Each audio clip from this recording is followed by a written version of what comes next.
Here is a diagram of three resistors R1, R2 and R3 connected in series. And in this topic we are going to discuss the total resistance, equivalent resistance of a number of resistors connected in series. So resistors in series, when they are connected in series, what would be their equivalent resistance? We would derive the formula for that, for finding the equivalent resistance of a number of resistors connected in series. Before going to do our work, we must know what a series connection is. A series connection is the end-to-end connection of a number of resistors. So resistors are connected in series means they are connected end to end.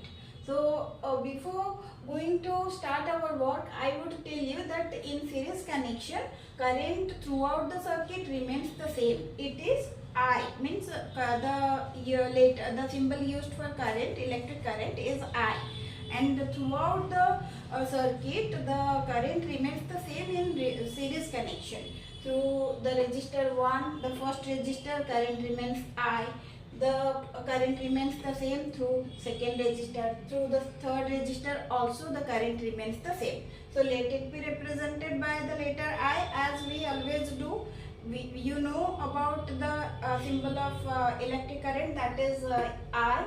And now think of the potential differences across different resistors. The different resistors R1, R2 and R3 have potential differences V1, V2 and V3. They have their individual potential differences. Their potential differences are different because they are connected in series. So as we know, the formula for getting the potential difference is V equals to IR, but V is not to be considered for all the resistors. We have to take individually their potential differences. Just now I told you V1, the potential difference across the resistor, first resistor is V1. So for that, what can we write? So first you see, the different resistors have different potential differences, but they have the same amount of current flowing through them because it is a series connection. So remember, V1 equals to IR1. Why it is IR1? It is equation 1. IR1 for this reason, because I told you that current remains the same in a series connection of resistors. That's why it is I. So V1, it is the potential difference across the first resistor. R1 is the resistance of the first resistor. I told you the resistance across the first resistor, let the resistance of the first resistor be R1. Second resistor's resistance is R2. The resistance of the third resistor is R3. R1, R2, R3, these are the resistances of the three resistors. And V1, V2, V3, they are the potential differences of the three resistors. But I is the current flowing through each and every resistor. Now as the formula goes, V1 equals to V equals to IR. Depending on that, V1 can be IR1 because I is constant in all the cases. Now V2 equals to IR2. I means the current is the same throughout the circuit. Through all the resistors, current is the same. That's why we are taking IR2. Now this is equation number 2. Then come to potential difference of the third resistor. That would be IR3. So this is IR3 because current is the same, and the resistance of the third resistor is R3. We got the formula V3 equals to IR3. This is equation number 3. But now we will see that total resistance, the total potential difference would be, suppose it is the equivalent potential difference. The total potential difference, we know it is the sum of the individual potential differences.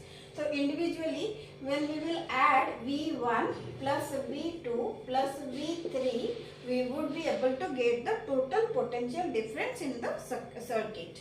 Now in place of V1, in place of V, we can write down IR because we know V equals to IR.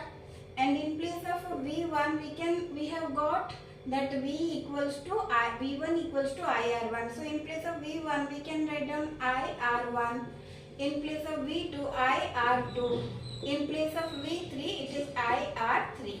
So we know IR equals to IR1, IR2, IR3. They all are added. We got this.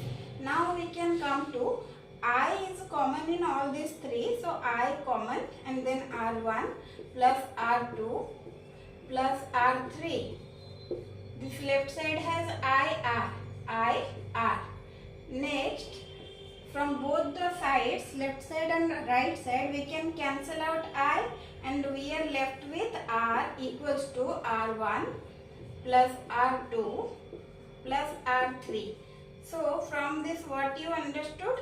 The total resistance in a circuit where the resistors, a number of resistors are connected in series, can be found out by taking the sum of individual resistances of the resistors. So this is the statement that you must remember, how to find out the equivalent resistance of a combination, series combination of a number of resistors.